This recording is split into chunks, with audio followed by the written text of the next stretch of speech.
नमस्कार दोस्तों, स्वागत है आपका हमारे यूट्यूब चैनल जनरली स्टेनोग्राफी में। फ्रेंड्स, आज की जो डिक्टेशन रहेगी वो लेसन 40 और 41 की डिक्टेशन रहेगी और यह डिक्टेशन 100 शब्द प्रति मिनट की स्पीड से होगी। ठीक है दोस्तों, और इसकी जो PDF है वह हमारे टेलीग्राम चैनल पर आपको मिल जाएगी, जिसका लिंक डिस्क्रिप्शन में दे दिया गया है। तो चलिए स्टार्ट करते हैं डिक्टेशन। डिक्टेशन स्टार्ट होगी 3 सेकेंड बाद।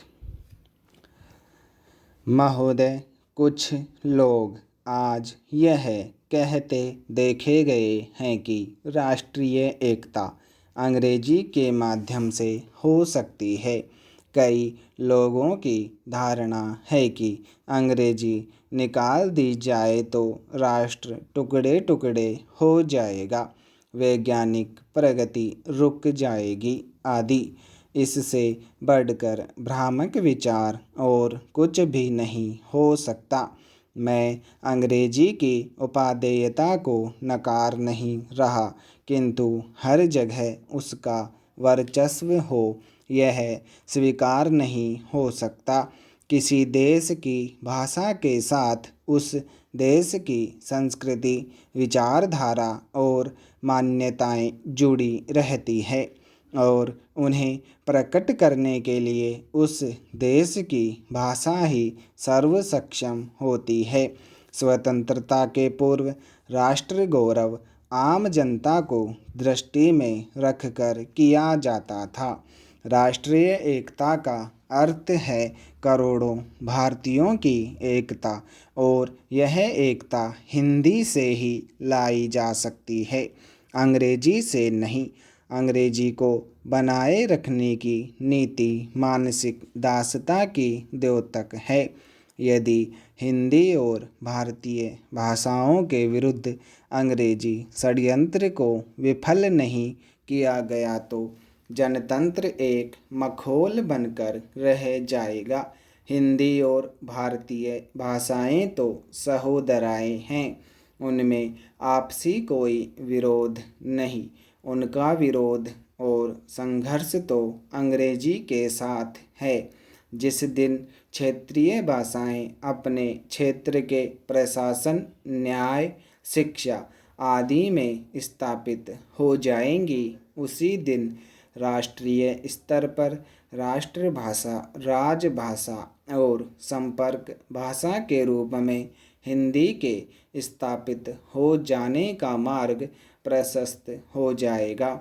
स्वैच्छिक हिंदी संस्थाएं अपने इस मूल उद्देश्य को कभी भी धूमिल होने न दें, क्योंकि हिंदी के प्रचार प्रसार के क्षेत्र में वे सर्वाधिक महत्वपूर्ण इकाइयां हैं।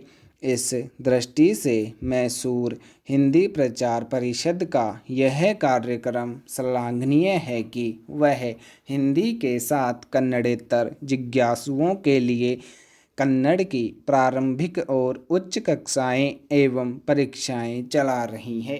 अपनी दैनंदिनी में भी हिंदी के साथ साथ कन्नड़ में दिन और तिथियां दी है। इस तरह के छोटे किंतु दिन दिन के व्यवहार में राष्ट्रभाषा और क्षेत्रीय भाषा साथ साथ गलवैयाँ डालकर चलें। इससे बढ़कर सुखद स्थिति और क्या हो सकती है। और प्रिय स्नातकों, आज का दिन आपका है और कल का दिन भी आपका ही होगा। विगत महीनों और वर्षों में आपने कठिन परिश्रम कर हिंदी रत्न अथवा हिंदी प्रशिक्षण की परीक्षाएं दी है, उत्तीर्ण हुए हैं। आपकी दीक्षा पूरी हो अथवा अब आप समाज और राष्ट्र की सेवा में समर्पित हो जाइए।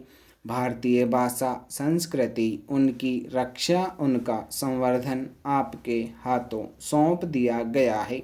आप दायित्व का निर्वाह कर सके, जीवन में सफलता पाएं, यही शुभकामना है। जिन्होंने हिंदी प्रवेश, हिंदी उत्तमा की परीक्षाएं उत्तीर्ण की है, वे और आगे बढ़ेंगे, पढ़ेंगे, यही आशा है। इस उद्देश्य की प्राप्ति हेतु स्वैच्छिक हिंदी संस्थाओं की विभिन्न परीक्षाओं को मान्यता प्रदान की गई है।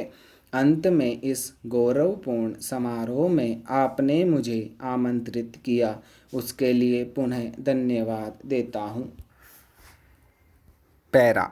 उपाध्यक्ष महोदय, मैं इस बिल का समर्थन करता हूँ। मुझे खुशी है कि कृषि मंत्री एक क्रांतिकारी बिल लाए हैं, लेकिन दुख है कि जैसा बिल लाया जाना चाहिए था वह अभी तक नहीं आया है।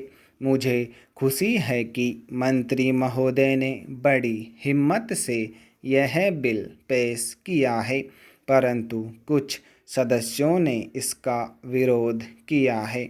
उन्होंने इस बात की ओर ध्यान नहीं दिया कि जब तक वनों को हम बचाकर नहीं रखेंगे और ज़मीन पर कब्जा करने की लोगों की जो भूख है उसको नहीं रोकेंगे, तब तक हम वनों को नहीं बढ़ा सकेंगे।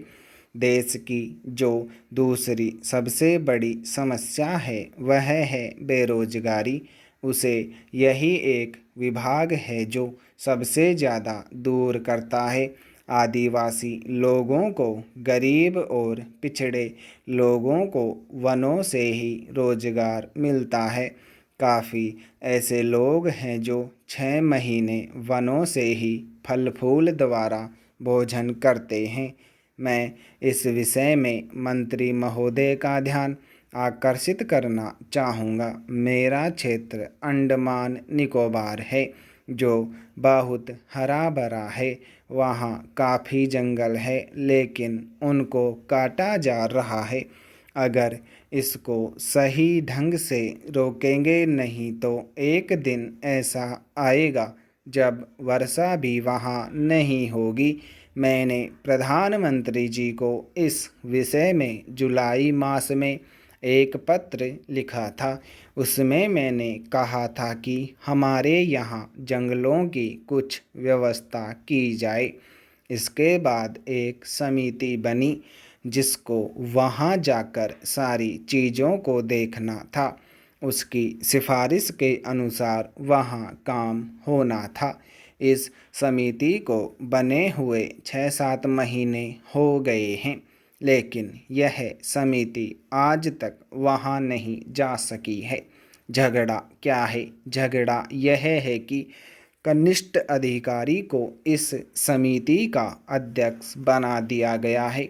जो वरिष्ठ अधिकारी हैं वे कहते हैं कि हम इसके नीचे कैसे काम करेंगे, उनके साथ कैसे जाएंगे। इस वास्ते यह जो चीज़ है इसकी तरफ आपका ध्यान जल्दी से जल्दी जाना चाहिए और आपको इसको देखना चाहिए। हमारी जो अर्थ नीति है वह वनों पर आधारित है। जो गरीब लोग हैं उनका गुजारा इन वनों से ही चलता है। जो इमारतें हैं वे लकड़ी की ही बनती हैं। ईंटें वहाँ नहीं बनती है। सीमेंट का वहाँ कोई कारखाना नहीं है। इधर से ही वहाँ सीमेंट जाता है, उससे सरकारी काम भी पूरा नहीं हो पाता है, तो वह लोगों को कैसे मिल सकता है। आज सारे देश में एक चर्चा चल रही है कि अंडमान में बहुत टिम्बर है। असम से टिम्बर नहीं आता है, क्योंकि वहीं से आ सकता है। इस वास्ते वहाँ पर भी इसका भाव बहुत ऊंचा हो गया है और वह असम से टिम्बर न आने की वजह से हुआ है। लकड़ी के दाम आज इतने अधिक बढ़ चुके हैं कि बेचारे गरीब लोगों को तो अपने घर बनाने में भी बहुत बड़ी कठिनाई का सामना करना पड़ रहा है। स्टॉप।